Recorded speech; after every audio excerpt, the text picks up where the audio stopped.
My three-step guide to battling anxiety. The first step is to listen to your anxiety. I know for me, a lot of times I would try to drown out the noise that was in my head. Hmm. I did not like to sit in silence. I did not like anything that made me actually think about what I was thinking. And my therapist that I've been going to actually made me think about what I was thinking. And when I actually sat there and listened to what my mind was telling me, I realized how ridiculous the scenarios were that my mind was coming up with. And when I thought about it from my past, it was like, you know what? My brain comes up with these scenarios and I get all anxious, all stressed out. I'm having a panic attack or I'm hyperventilating and all these things are happening over this scenario that I think is going to happen. And it's never been right. Like it's never been right. That's not to say that bad things haven't happened. Catastrophic things have happened in my Hmm. life. Devastating things have happened in my life, but they're not the scenarios that my anxiety has tried to whisper to me. So I want to encourage people, if you're feeling anxious, really listen to what your brain is telling you, because a lot of times you will find that what you are hearing is something that is not likely at all to ever happen. And you can confront what your anxiety is telling you with the truth. Okay, so that's step one. That's listening to your anxiety, right? The second step is to learn from your anxiety. So after you listen to your anxiety and you hear what it's saying and you're confronting it with truth, then you need to dig a little bit deeper, because our feelings are there for a reason. Our feelings aren't truth, but they are indicators. So our feelings are telling us that there's something going on within us that needs to be addressed in some way. And that can be a happy feeling, a sad feeling, an anxious feeling, a disgusted feeling, but all the feelings. The feelings are pointing to something else that's going on. So we have to actually take the time and be present, Hmm.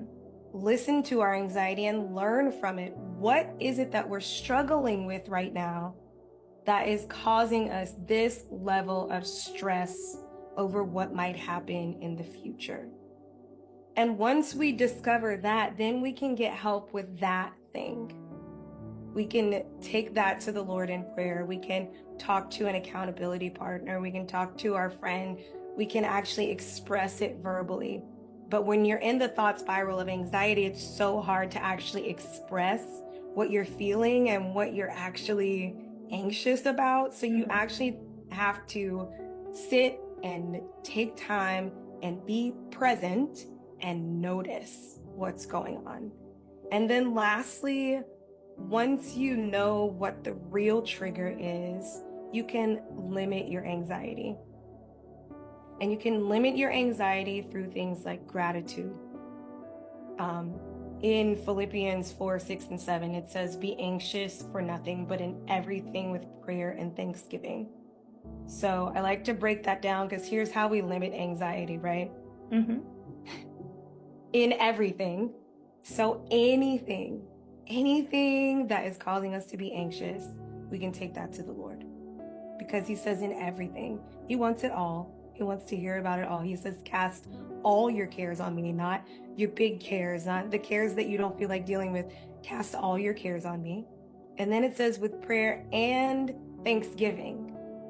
So if we look at the things that we do have, the things that are going right, and we're grateful for those things, or we look to the past for how God has brought us through other situations, and we're grateful for those things, and we start to see how he did it before, so we know he can do it again, and he's faithful and he's trustworthy, then we can limit that anxiety. It's not that it's not going to happen. We're human beings. We live in fallible, corruptible human bodies. We're gonna have those moments where we get worried, or choose your verb, worried, concerned, anxious, whatever it is. You're gonna have those moments. That's natural and that's human. But we don't have to let those moments have us, right? I have anxiety. I like to tell people that, because I don't believe in trying to put forth this like I'm a perfect person image. Hmm. That's not helpful to anyone.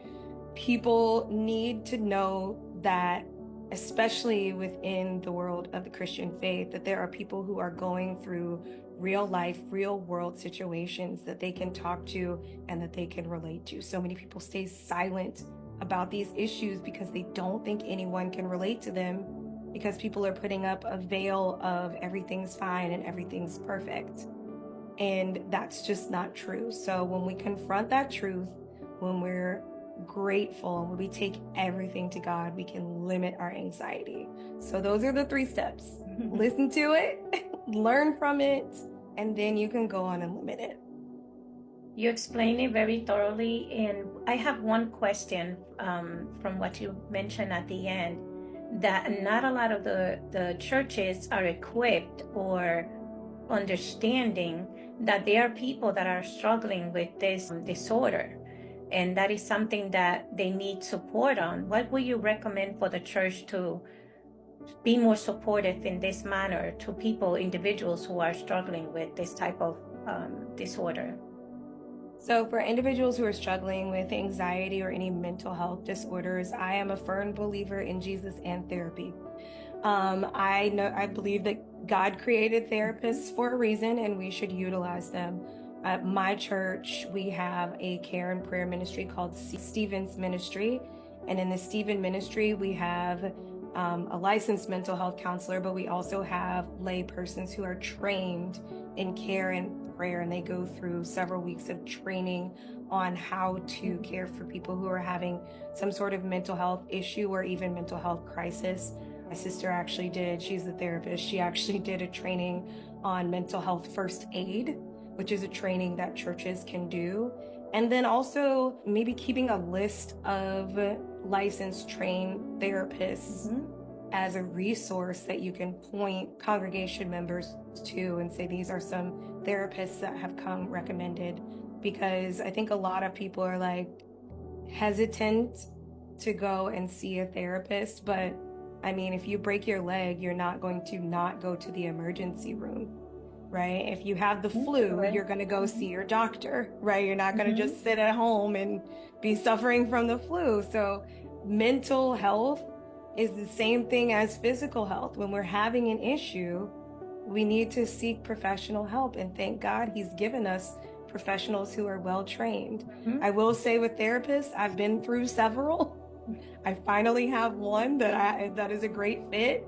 And I know sometimes people don't have the luxury to be able to kind of therapy shop. And so that's why I say, like, within the church, if they know a mental health counselor or a mental health counseling group that they can recommend, that would go a long way in helping people so they don't have to kind of do that shopping around. Great answer. I'm glad that you mentioned the mental health first aid because I have taken it twice. I've been certified twice. So it was part of my position, my last position. And it sounds, that program that you just mentioned from your church sounds like an awesome program. And that support is really needed.